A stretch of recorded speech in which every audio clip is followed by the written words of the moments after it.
at the moment. Right. Yeah. Right. So thank you for this one. This extraordinary personnel meeting. Emma, just the first one is apologies for absence. Apologies for absence. Yeah, I haven't received any. Okay. And then what was next? Who was straight into declarations of interest? Declarations of interest then. None. Okay. Mm-hmm. Okay, so into the main agenda item then? Yeah, so but actually, first of all, we need to close the meeting and then reopen once we've discussed all what we need to discuss. So okay. if you want to... Can I propose that then, that we yeah. hold, and we've got seconder from Terry, and all those in favour? Right, okay. Right, so I'll just pause the record button. Yeah. Now. Okay then. Right. Okay then, so we've had the review of the subject, and thank you for that, all of you. Right, Emma, can you remind me of the next agenda item? I would do, but my computer's just frozen. I can't. There is another agenda item. There is. It's to approve the working from home policy. Yes, yes, sorry, yes. Yeah, I did read that, but I didn't see it as an agenda item. I just thought it was to approve it. This was, whilst I was speaking to Chris Moses about this item, I did suddenly think that for the last 10 or 11 weeks, most of the staff been working from home, and perhaps we ought to have a working from home policy. Jerry? When I first started reading it, I was a little bit concerned, maybe unnecessarily concerned, but a little bit concerned that it sort of, it kind of gave everyone the right to do whatever they wanted in terms of working from home. Now, I mean, obviously that's fine at the moment, but it may not be what we want to do in the future. I did wonder if it was a little bit too far. Well, from what I gather, as you read it, it's the same as people being allowed to ask for flexible working hours. Right. People can ask if they can work from home, and in my view, it's not always, this has been too long a period for me to be working from home, but on the odd occasions, it sometimes is more beneficial if you're trying to concentrate on something and you want to keep being. So that's why I think we should have it there if there are times when members of staff, do need to have that little bit of peace and quiet and they can work from home. It's not just so that everybody can just sit at home willy-nilly. Right. Peter? Well, to be honest, I think that in the future, we're going to be a lot more working from home. So I don't see any problems with it. I think, the less we have to switch the lights on at the hub, the more money we save anyway, because they'll be using their electricity and gas at home. But besides that, the atmosphere of offices is going to change over the longer period now. It's not going to change. I mean, we're not going to be able to sit in the office as we do now for the next 12 months. We might be able to sort of have a meeting where, there's like a metre difference or 1.5 metres or 2 metres difference between us. But the whole idea now of an office being an area where people come to work, I think is now outdated. And there will be more and more home working, and providing the work gets done in the proper time, in the proper manner, I don't honestly actually see any problems with that. Hey, David? Yeah, I mean, I think we need a policy. I think Peter's right. Home working is probably here to stay. I've certainly got members of staff who are home working. In fact, I looked at this and thought it was something I should have done myself. So well done, Emma, for doing it. Having said that, I mean, there is quite a lot of rather prescriptive onus on the employer here. I can see why it's there, but there's a lot in there that we become kind of responsible for looking at this, that, and the other, and almost down to making sure that the chair that they sit in when they work is, the right kind of chair, or we might have problems. Well, should that really be the responsibility of the employer to see that employees react sensibly to doing that? I mean, there are some detail points. I mean, I saw there was an interesting typo on the first page. page where we talked about how we much comply instead of must comply. There's talk about our HR department, and there are talks about one or two other things that I don't think we actually have, and lots of references to line managers, when in reality, frankly, everything probably points back at Emma, and whether all of it should simply be referring to the town clerk or not. But I certainly think that it's the basis for a document. It's just a question, to me, whether perhaps it slightly over eggs the pudding. I don't know whether others had that reaction or whether it's just me. Yeah. So just Jerry, just before you, Val, did you want to say something? No, I didn't. Okay, no, Jerry. Yeah, I mean, I think that's the point I was trying to make previously, David, was that it did seem like a bit, Yeah. a document. I mean, my last full-time job when I was working for Nestle, I'd spent an awful lot of time working from virtually the whole of the last 18 months when my team got relocated to Switzerland and I didn't go. So I spent a lot of time working from home in my last job. And I honestly don't think our policy was much more than a paragraph or two that just basically said, where it works for the individual and the line manager, then you can work from home, with your line manager's permission. I don't think it said much more than that. Yeah, I think you quite often you have these documents to protect yourself when things go wrong, and at one level it works extremely well with highly motivated staff. But if you end up in a disciplinary situation, you're going to fall back on this document. But my mind is, at the moment, rather than rewrite it all, just take it as it is. We've got something, and then some point in the future, if it does become, Review it and look at it. Yeah, review it. Yeah, I was a bit. I mean, I started looking at it, and then when you want to start taking things out. Yeah, you can rewrite the whole thing. Doing that, and then it sort of loses. So in the end, I thought I'll just show you it. The only thing that I added actually was that the part about having to work from home due to government, such as COVID-19 happening. That's the only thing that I added in, because I didn't think the other two really covered that. It was more about people just wanting to work from home. Okay, Terry.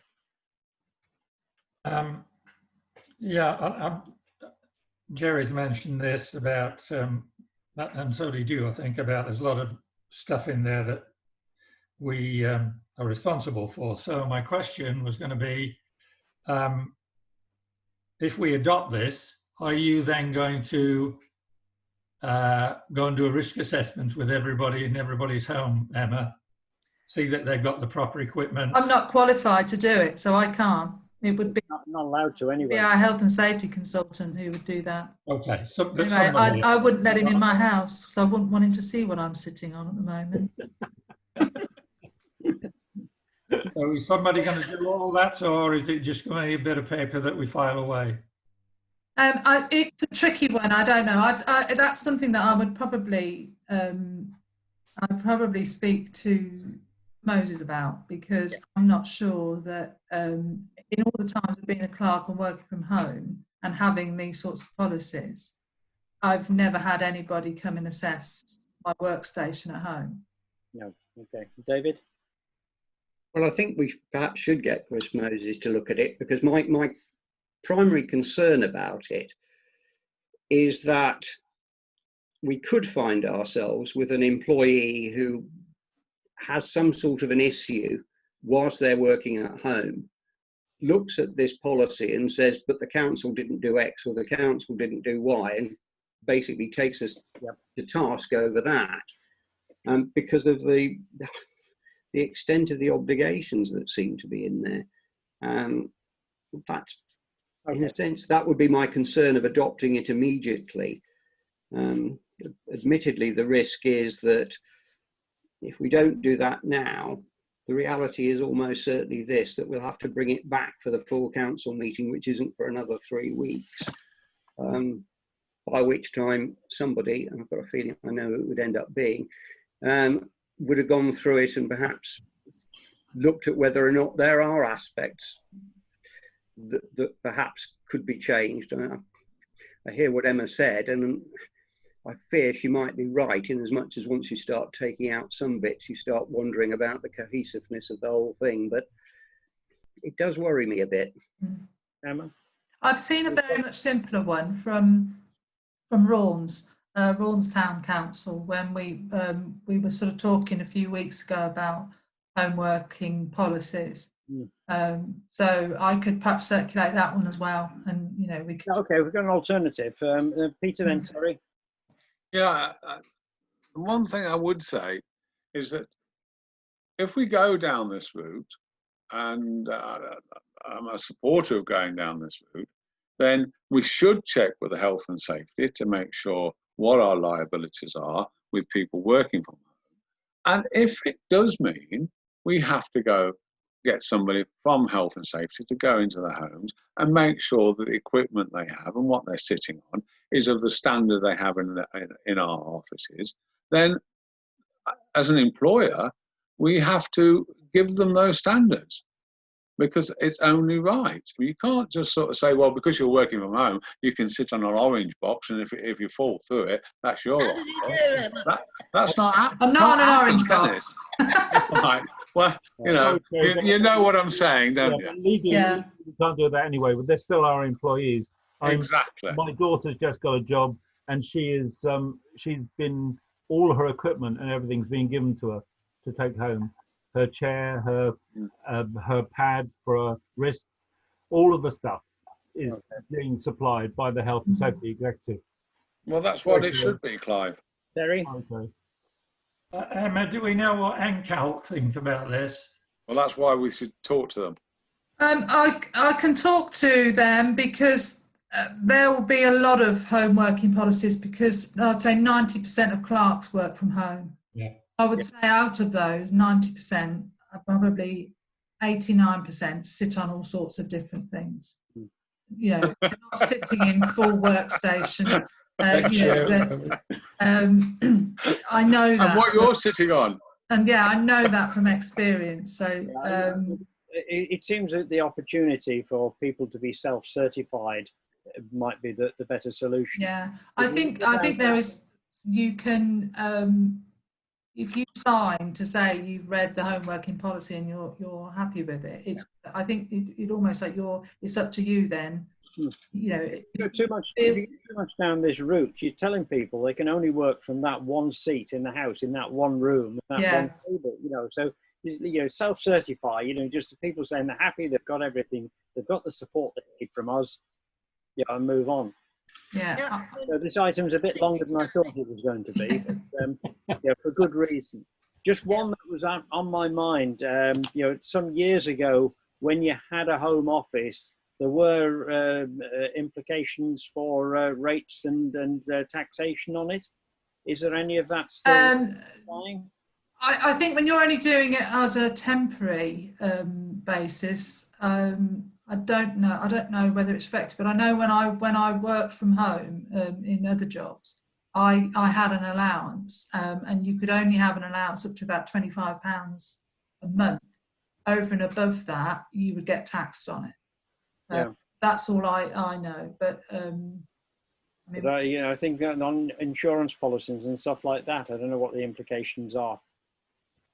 No, I don't know. Might be on the government website. Yeah. Okay. I'll have a look at it. I'll speak to the SLCC and NCAL and just see if they've got anything a little bit more simple. Yeah, and if that Rounds document looks more simplistic than this one, we'll see if we can adopt it, because simplicity is really what we're looking for. Mm-hmm. Okay, so well considered, everybody. Thank you. Right, then back onto you then, Emma.